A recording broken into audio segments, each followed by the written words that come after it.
ngiyemphatheka mase ngibona niyinhlakanhlaka abanye bedonsa bebhekani nabanye bedonsa bebhekani kodwa yinye into ebulalayo ukuba nokuhlanipha ukudlula ingqondo yakho nokuthanda wonsungulwane nokuvumela inhliziyo yakho ukuyonise bese ungakuthola ukuphumula ngoba inhliziyo necala inawo ukuthokoza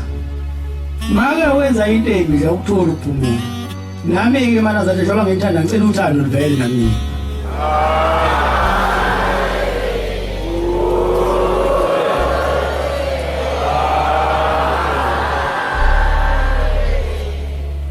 ngoba abaningi siyahamba nabo ayisho njalo babongizanayo kodwa inhliziyo zabo zikude nathi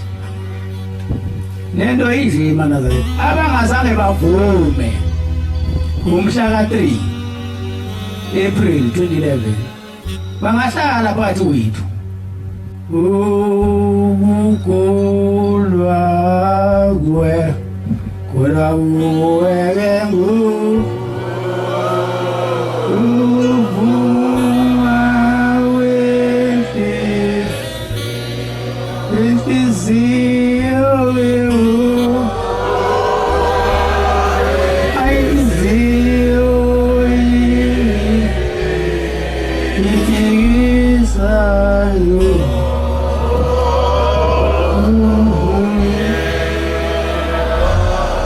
manje inhliziyo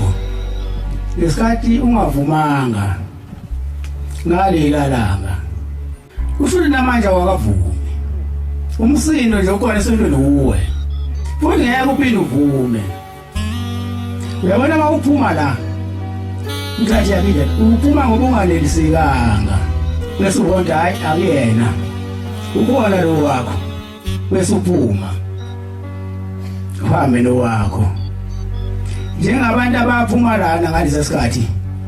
sinoshala ubaba lapha eMagezimane baphuma ngalelo langa abazanga nokuthi baba ngumlayise ngambhekisa ngakuphi abaphumanga ebusuku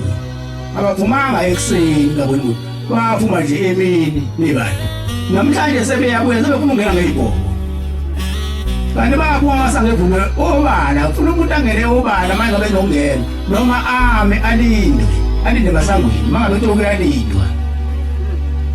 angazi makhona yini ukuthi kuyolindwa umuntu enze into ebhekile enokucophelele indoda ukwashembe la ungasuki nekhanda lakini uthi uzokwenza okwakinda ukwashembe la uzoshayisa udongile bese ufuna ungena ngesibhobo awusaboni nisango waphuma kulona ngelalanga ngoba waphuma wazwasho ukuthi ngesibindi size lapho usungagonyile lawo mathi sebeboneni-ke manje ukuthi khona into eyasala beyishiya enhle ngemuva mina ngeke ngithi madoda nobhasobha futhi ubabamkhulu leli bandla balonakala ngolifuna kuningahla isuthi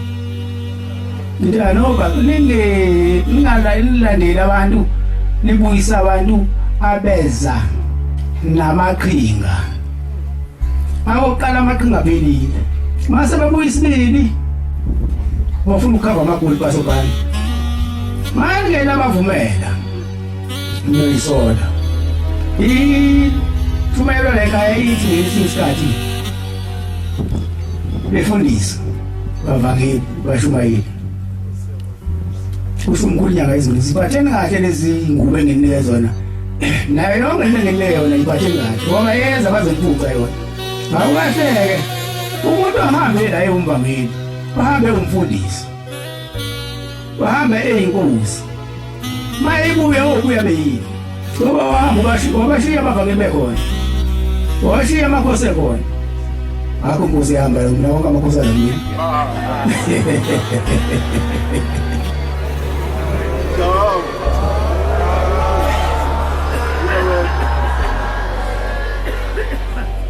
manje umbuzo uyobuya uthi uyini ngoba umuntu uyaphuma endlini njengoba nithi ngubaba awukwazi uhlale phuzu luyisho ingane ngamhloniphi uyiso elithi izwa ibulawe awuyubulawa-ke ukuthi uthathwe ufakwe emgodini ubulawa la ekhaya isiqalekiso uyoba umhambo uma ngoba into abantu abafunda ngayo ukuthi bekukhomba ngiyithuba ukuthi uyabona nje wayemkhulu ebandleni umbone sinje mina angifuni ukudelelwa ngoba nami ngideleli umuntu wena ungayikhathazi ngami yeba mina ngiyikhathaza ngako ngoba ngibekile ukuthi ngifake endleleni